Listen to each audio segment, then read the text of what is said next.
So we've gone through the transition step. Remember, everything's in the mitochondria. I mean, there's nothing to even discuss on that. Everything will now be mitochondria. So transition step is now done. We have acetyl-CoA. And now the function of the coenzyme A is to carry the acetyl group into the Krebs cycle. That is the function. So even though coenzyme A is not an electron carrier, I can't find my cursor. There it is. Did you say carry the acetyl here into the Krebs cycle? Yes, that's exactly what it does. So even though coenzyme A is not an electron carrier, it is a carrier. It's a cargo carrier. And what it's carrying is the acetyl group. And it's carrying the acetyl group into the Krebs cycle. That is the function. So basically, the acetyl group is going from the transition step into the Krebs cycle. So two different pathways again. The acetyl group is going from the transition step into the Krebs cycle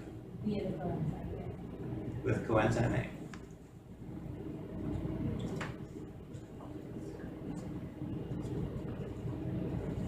So coenzyme A is a carrier just like NADH is, or NAD, but NAD carries electrons. Coenzyme A carries acetyl groups. So the first molecule it runs into is this molecule here, oxaloacetic acid.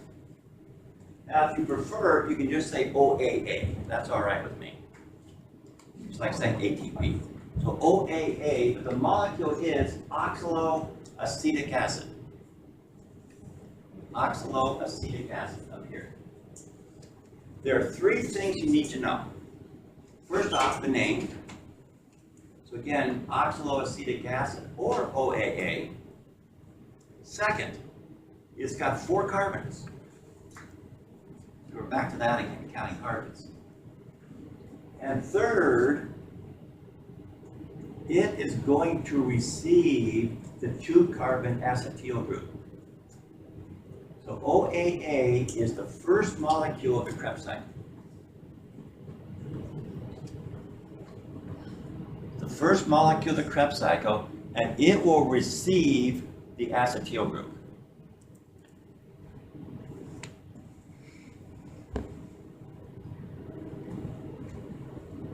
First molecule Of the Krebs cycle.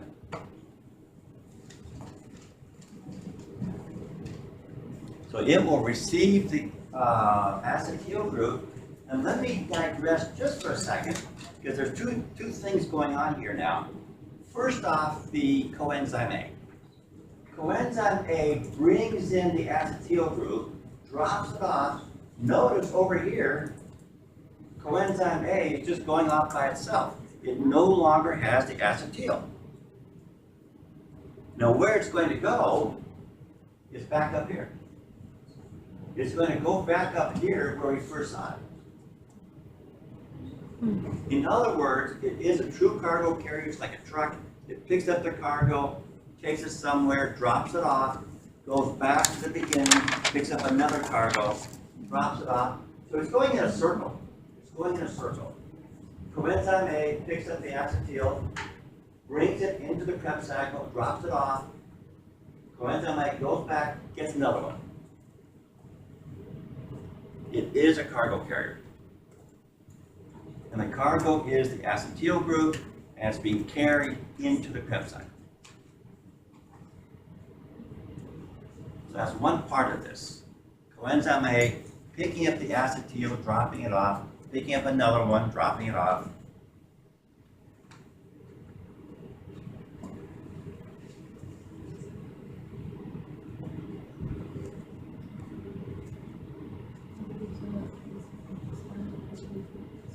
Now the second part of this is that the acetyl is being dropped off onto oxaloacetic acid, OAA. So the 4-carbon oxaloacetic acid receives the 2-carbon acetyl group 4 plus 2 makes 6. So it forms the 6-carbon citric acid. To rephrase that, the 4-carbon oxaloacetic acid receives the 2-carbon acetyl group to form the 6-carbon citric acid. So 4 plus 2 gives you 6 citric acid. Some of you may have heard this, that sometimes the Krebs cycle is called the citric acid cycle. Sometimes. Frankly, Krebs cycle is more common. So 2 things going on right there. Coenzyme A drops off its cargo, goes back and gets more. And second, the cargo, the acetyl group, bonds to oxaloacetic acid to form citric acid.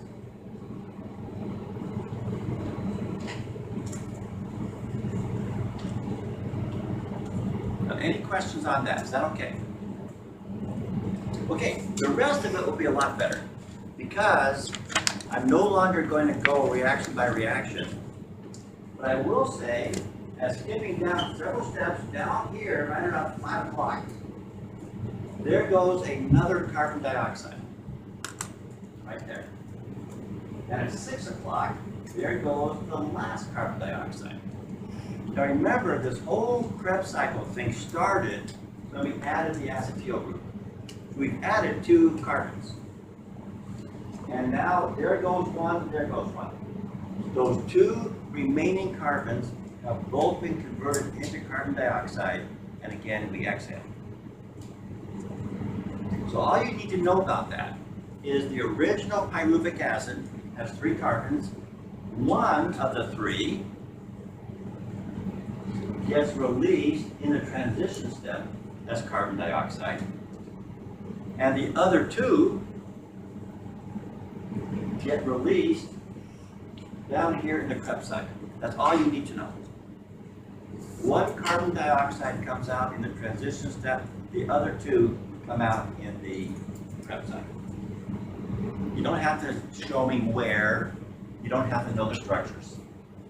Just know 1 comes out in the transition step, 2 come out in the Krebs cycle.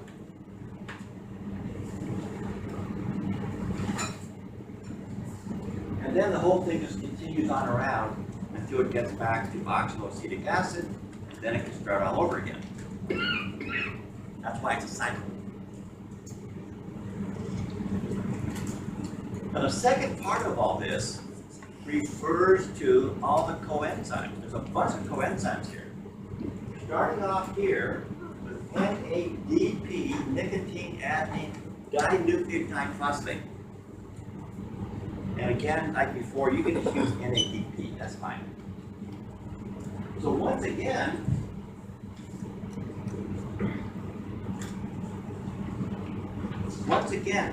the NADP is receiving an electron. It's being reduced. Same thing we saw with NADH. And in fact, it's the same reaction.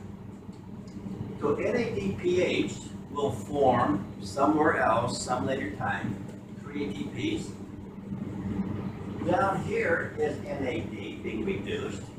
That's going to form 3 ATPs. That's 6.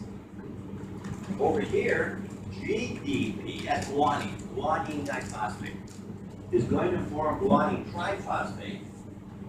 So another phosphorylation step there, that means kinase. But all we care about is GTP. That's not a coenzyme, but it will make 1 ATP. That's 7.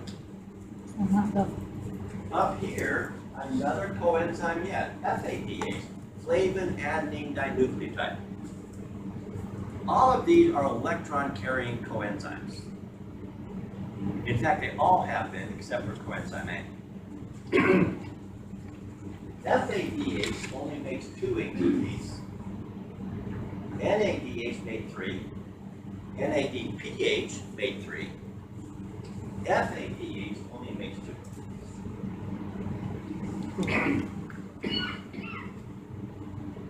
So that's total 9. And then up there at the top, almost back to oxaloacetic acid, another NADH for 3 more, grand total of 12 ATPs. Let's go around again. But really, you can do it yourself, because the two N's, NADH, NADPH, each make 3 ATPs, FADH makes 2. So you can really add them up for yourself. But here we're getting 3 ATPs, again, later somewhere else. 3 ATPs, down here 3 more, that's 6. Here 1 more, that's 7. Here 2 more, that's 9. And up there 3 more, which makes 12. So what we can say is each time around the Krebs cycle, we're getting 12 ATPs. Again, somewhere else, some later time, but still, getting 12. Another way of saying that is each acetyl group produces 12 ATPs because we only go around the Krebs cycle when we get an acetyl group. That's why the acetyl has to be brought into the Krebs cycle, because then we get 12 ATPs out of it. I'm not confused about this somewhere else another time. So The ATPs have not been made yet. So actually, if we were to stop right here, we'd have no ATP. the 2 nets we had before, now we have 12 nets ATPs. Say that again. Before we had 2 nets or 4 nets. Well, 2. Yeah. You might have made one now, because I just know you're eager for it. Okay, I know you're not, but never mind. So let's kind of go around. So we just did 12 ATPs. So each acetyl will what? Is that double? Are we doubling that? Not yet. We're going to real quick, but not yet. So each acetyl group produces 12 ATPs. Adding to the original molecule, we're getting 3 more up here. So in reality, each pyruvic acid produces 15 ATPs. Each pyruvic acid. 3 here, 12 more down here. But as you all know, and now we're double, as you all know, there are 2 pyruvic acids coming from glucose. So in reality, there are 30 ATPs coming from the original glucose. But going back to glycolysis, we're getting 2 more ATPs, because glycolysis produces 2 ATPs. So that's 32. But I feel like one of those Japanese knife salesmen that keeps adding on offers. We also have those 2 NADHs from glycolysis right after the autolysis reaction. So that gives you 6 more. That's the 38 ATPs. So let's do it again. I hear the voice of skepticism, which I'll ignore. Let's do that again.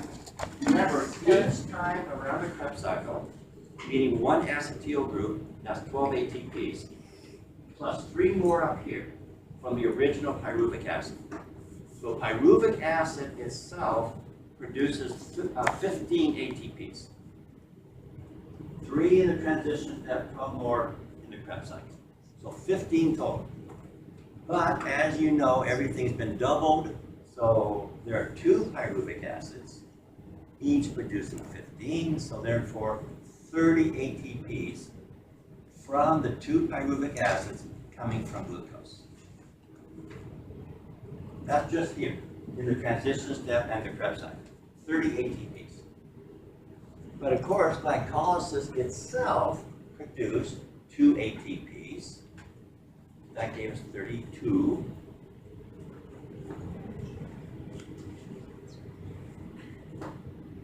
Alcohol.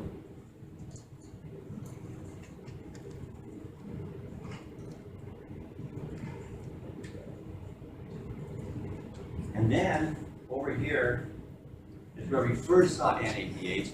There are 2 of those guys. That gives you 6 more ATPs. That's your total 30. So each NADH produces 3 ATPs. Yes. So there's 6 there, plus the 2 netted from the glycolysis reaction. There's 8 plus the 30 from the Yes. aerobic acid. That's your 38. Okay. You know, the amazing thing is this whole thing goes on every single breath. Every single time we breathe, we're doing all of that. Yeah. You still haven't had oxygen yet, right? Correct. So it's still anaerobic? No, now it's still aerobic. So we But- haven't beat it up? But you have raised a problem. There's no oxygen. We found our carbon dioxide. There's still no oxygen. That's another way of saying there's another handout. Yeah. You led me right into it. So, And actually there is another handout. with the lack of oxygen, you can get all those to the end of the first cycle? You know what? Not really. Because without, you have to see what's coming out. So you sense without the oxygen, everything backs up. And theoretically, you can go for a while, but essentially it all backs up. And after a while, you won't go anywhere and you die. So kind of bear with me. Well, bear with me. 'Cause we haven't finished yet. So actually, as long as we've touched on it, let me go ahead and give you the last handout. Notice what I said, last handout. That's if I can find it. So this is anaerobic and this is aerobic. Excuse me.